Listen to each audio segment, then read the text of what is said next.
Thanks for joining me. I'm JC, real-world data and AI consultant, and for the record, I've been turning myself into a cartoon for over 12 months. So no, I'm not an artifact of the Ghibli singularity, and yes, I did just claim OG status. Anyway, today, we're going to look under the hood of ChatGPT's memory feature. Because, well, someone had to. Now, first things first. No, this doesn't mean ChatGPT is reading your entire chat history every time you say hello. That's not how it works. Even if the launch messaging left a few people thinking otherwise. What it is, as far as I can tell, is something much more familiar to people who work in enterprise Gen AI. It's a summarization model, except this one is producing something a little more special than just a boiled down transcript. What it's producing is more like a user behavioral profile, designed to shape how a conversational AI hyper-personalizes itself to you. So elements of your prior chat content are in there, but that's only about a fifth of it. The rest is about how you like it to talk to you and the way you use the tool. Importantly, the new summarization system is not a synchronous feature. Well, at least not yet. It makes sense that OpenAI would batch these summarization runs because the overhead on doing this to 500 million users is just mind-boggling. But this does mean that you can't influence when exactly the summary will update. You can just override it with saved memories. How do I know all this? Easy. I asked it.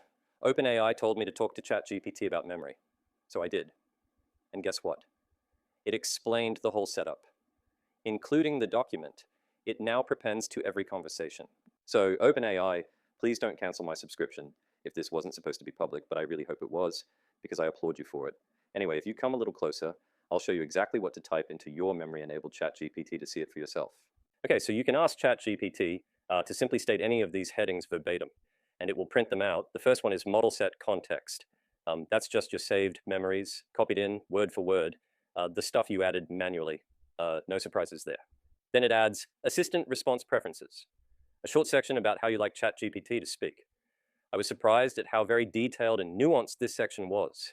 I think it's easily contributing the most to the tailored behavior I'm seeing since switching this on. Also note the giveaway, for me, that this is some kind of model, the confidence rating. That's pretty typical for an output of a summarization or extraction model, and it probably helps ChatGPT work out which things it should bank on and which it should treat with caution. Next comes notable past conversation topic highlights.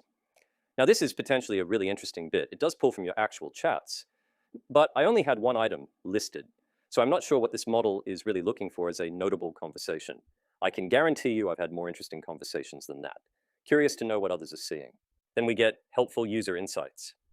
Sounds promising, right? Mine was blank. No idea what's supposed to go here. If you've seen something in yours, please tell me. And last but certainly not least, user interaction metadata. Now this is the bit I really applaud OpenAI making so easily accessible, and I hope it stays this way. Honestly, I would feel so much better about most social media if this level of transparency on what they really know about my behavior was the standard. Apart from the geeky coolness of seeing very specific model use, let me draw your attention specifically to the topic's summary section. This suggests to me that OpenAI has their own extensive conversational classification taxonomy, and to power this, all of our conversations had to be processed through this. That makes complete sense though. There is no way I would want to run something like ChatGPT without some sort of granular but summarized view of what people were using the service for. The payoff now though is you get a lot of personalization for very few tokens. So that's a very different thing than what most people seem to expect from it. Can reference all your chat history.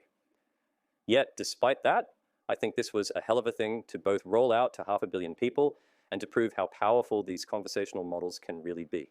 See, when you look at that list of headings for a second, you can imagine just how powerful it would be to have a dossier like that on every customer or client you interact with. I mean, that's literally the holy grail of personalization at a glance. But I think the other wake-up call moment is something myself and the team have been closely researching and exploring. It's truly astonishing how much inference, interpolation, and subtle nuance a frontier model can get from just a few salient points of additional context. That's the power of the colossal pattern and meaning space compressed inside them from pre-training.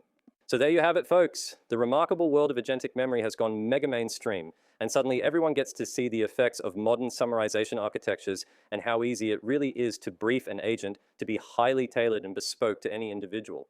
Again, while I think we all need to get more serious fairly quickly about how the general populace uses these increasingly intimate and personal AI services, I can only congratulate OpenAI once again for what must be truly epic, scalable engineering on their side. Hope you find this helpful, and if you do, feel free to share it, especially this bit.